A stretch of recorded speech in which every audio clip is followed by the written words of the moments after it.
A St. Louis man is once again fighting for his freedom tonight. 2 years ago, Christopher Dunn was released from prison after his murder conviction was overturned.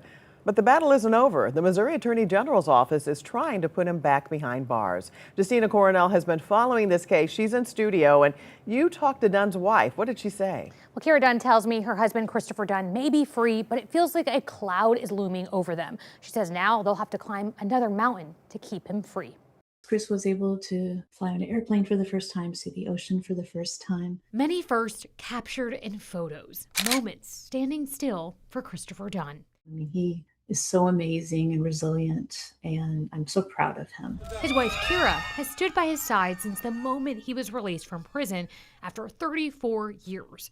Christopher Dunn has maintained his innocence, and a judge overturned his murder conviction in 2024. It almost feels like you can't really start to live until everything's resolved. That's because the Missouri Attorney General's office is appealing the exoneration, aiming to put him back in prison. As I mentioned on Thursday, Dunn's attorneys and the Missouri Attorney General's office made oral arguments before the Missouri Court of Appeals. In court was St. Louis University criminology professor Kenya Brunfield-Young, who studies innocence claims. The arguments yesterday were back and forth, literally about, what is considered to be, clear and convincing evidence. In the original murder case, the main eyewitnesses later recanted their testimonies, and their credibility became the center of the argument.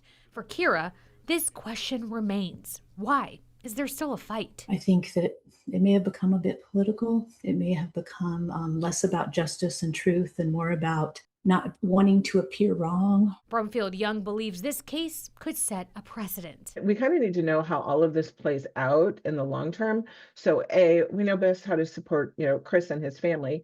And the other part is we need to know what this is going to look like for other cases that may be coming through this pipeline. Until a decision is made, the Dunns look forward to many more firsts. We can only wait for justice to prevail again so that Chris can truly live fully as a free man without this threat. Now, no decision was made yesterday. The Missouri Court of Appeals is reviewing this case and will make a decision at a later date. Now, I did reach out to the Missouri Attorney General's office for comment, who said they do not comment on ongoing or pending litigation.